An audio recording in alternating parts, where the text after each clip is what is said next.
And one thing that I do again is when I found out that a movie is about a subject in history, I used to go back and read about that subject in history to know the changes that have been made. Okay, definitely, you don't expect them to just copy and paste the life of that person directly into a movie.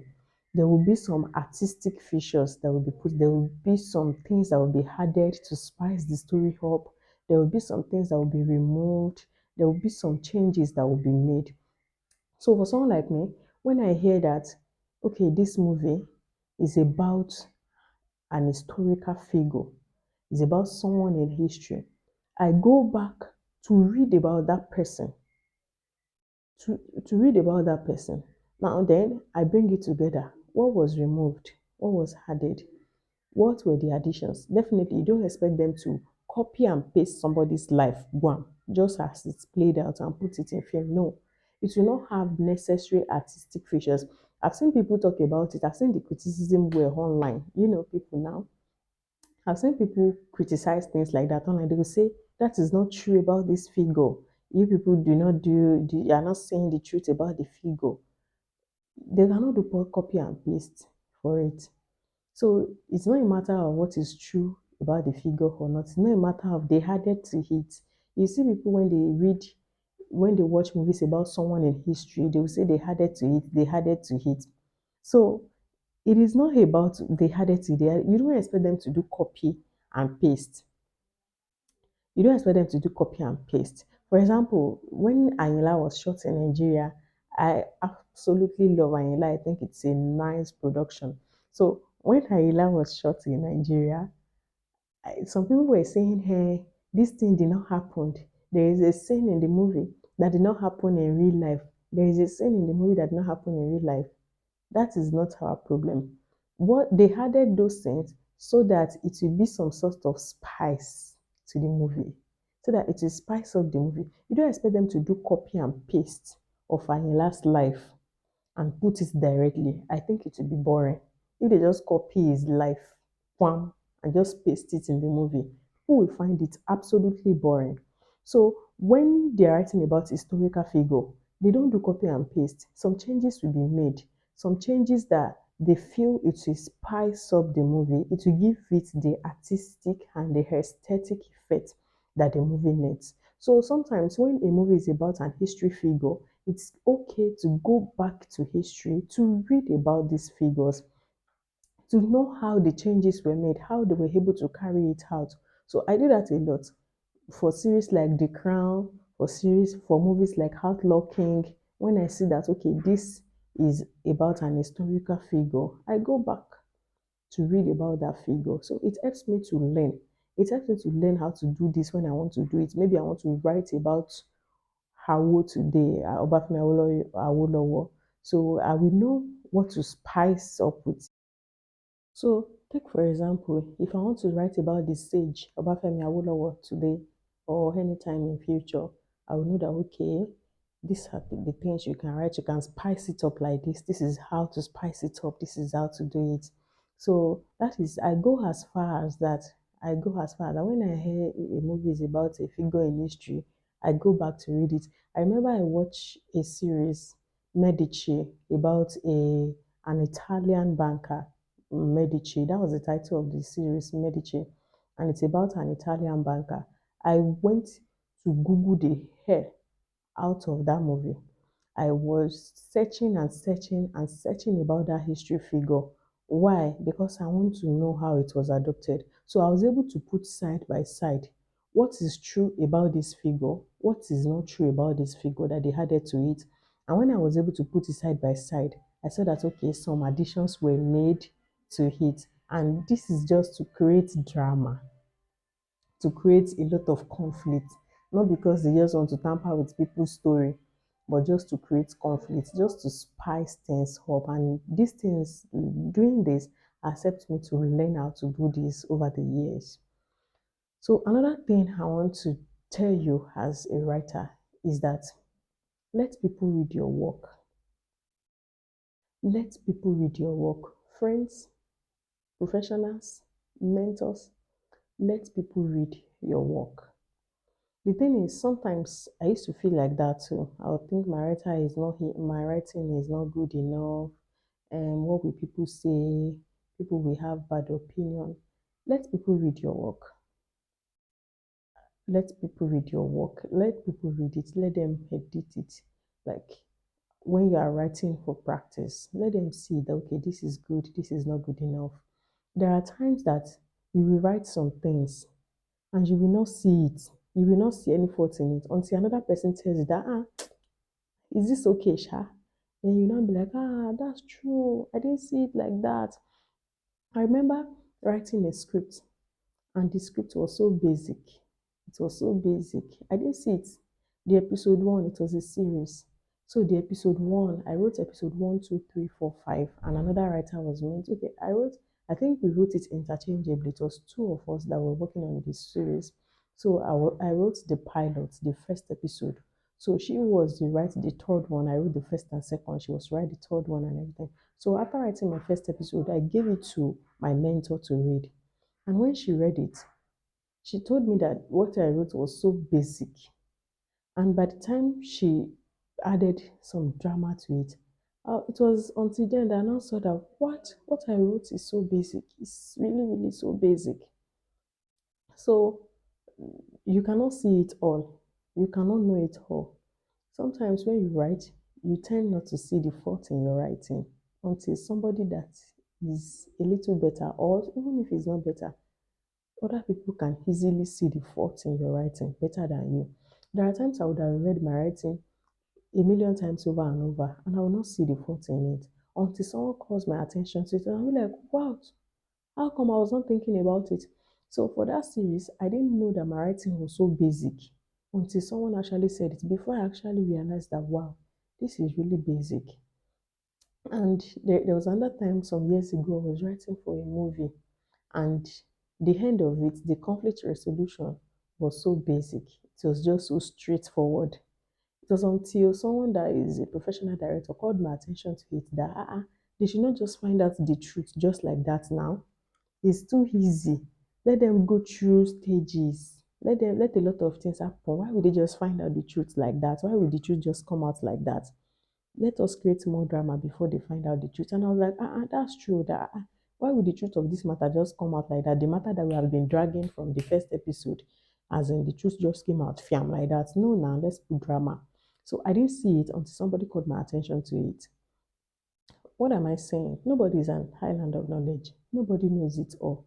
Nobody has. Even big writers, there are still times that they write movie, they write script, and the movie will be flop, and everybody will be shouting, "It is nonsense! It is nonsense!"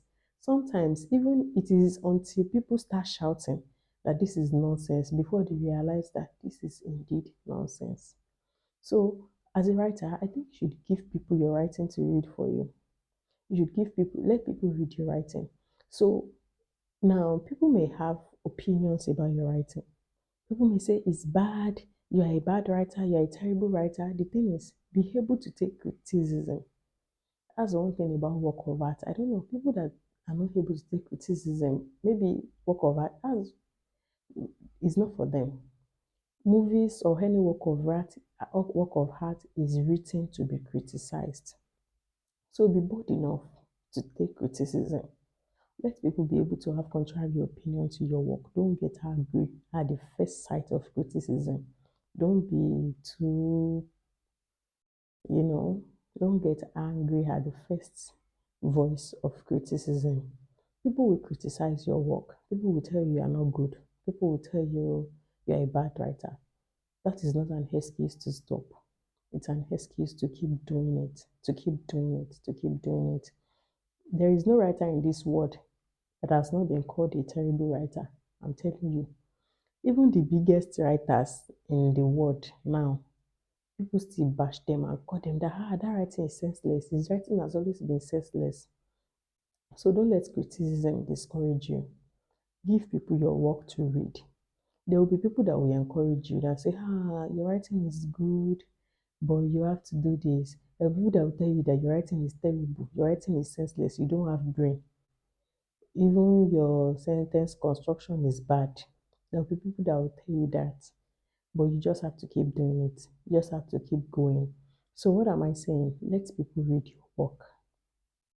Let people read your work.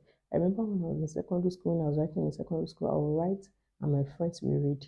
There were friends that told me that my dialogue was bad. Is that how to talk? My dialogue was terrible. I kept writing. There are friends that said, it's nice. I can't wait for the next thing. What will happen in the next part? Please write it quickly. We want to see. There are people like that. So what am I saying? No matter what people has to say about your work, just keep writing. Don't stop writing. Anything people has to say is not an excuse to stop writing. And I will say this again. Top writers in the world, writers who have written, who wrote the biggest TV shows in the world, they still get criticized. They still call them bad writers. People still say their writing is bad. They still call them bad writers. So I don't know why someone should call you a bad writer and because of that you will stop writing. Mm-mm. So nobody in this world has not been criticized. The thing is, don't let the criticism make you stop. Let it make you better. Let it make you better. Every voice of criticism is a reason to keep going. Is a reason to be more consistent. Is a reason to keep doing it again and again and again. So don't let criticism put you down. Any criticism, pick up your writing again. So let people read your work. You cannot see every fault in your work. You cannot see every fault in it. Many times people will be the ones to see the fault in it and tell you that this does not really make sense. Do it this way. This does not really make sense. Do it that way. So let people see your work. Let people read your work. Don't hide your work from people. You will not know if you are doing better if you hide your work from people. So don't hide your work from people. Let people read it. Some people will read it to appreciate you, fine. Some people will read it to put you down, fine. So you can just have a circle around you. For someone like me, I have a circle of like two that no matter the script I'm writing, even if it is a profession, even if I'm writing for just writing's sake, even if I was hired by someone, even if someone paid me to write a script, I have like two people that after working on it, I'll send it to them to read for me.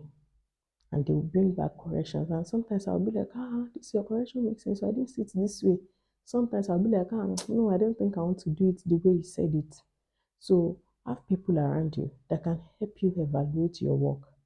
Not people that will pull you down like that, but people who knows about your writing, who understands the heart of writing, that can help you go through your work before you send them out. So let people read your work. Don't hide your work from people. There's no way you will know if you are getting better until people read it. Now, another thing I want to talk about, which is still close to my previous topic, is deal with imposter syndrome. You know, imposter syndrome, that thing that makes you feel like you're not enough. Everyone has it. That thing that makes you feel like your writing is not good. What you are doing is not good. You are not enough. Deal with it. I will not lie to you. Everyone has it. Everyone has it. Not just in writing. Tech tech people talk about imposter syndrome all the time. Every career, music, acting, there are actors who you will tell that, wow, you're an amazing actor. I enjoyed your movie, your performance was high, and they will be like, really? They didn't know it was high. That is imposter syndrome. So everyone has it. Everyone has imposter syndrome. Everyone has this feeling like I'm not enough. I'm not doing this thing well. You have to deal with it if you're going to be a good writer. You have to deal with it. You have to deal with it. You have to come to that place of realization that I am a good writer. I'm doing a better job. I'm doing a good job here. So you have to come to that place of acknowledgement that I can do this thing. I can do this thing. I remember before charging for writing, before I started charging for writing, I wrote a lot of scripts. I wrote some scripts that I didn't even charge for. I wrote some scripts that I, because I didn't think I deserved to be paid for it. I didn't think I was that good. Hey, what if the script was bad? The person will now pay me and the person will not now like it. What if the person does not like it? So I didn't think I was that good. I didn't think my work, my writing deserved to be put out there. So deal with imposter syndrome. You have to be able to deal with it.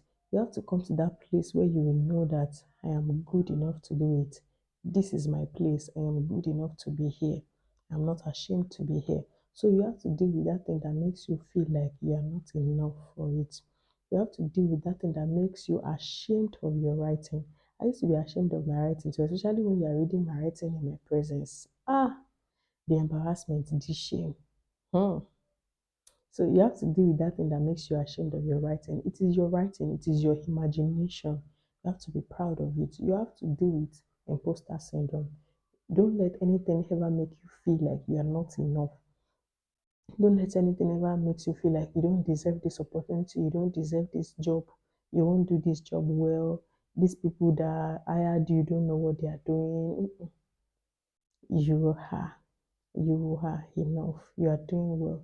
So deal with imposter syndrome. Deal with imposter syndrome. And like I said earlier, not only writing has imposter syndrome, every career, law, medicine, tech,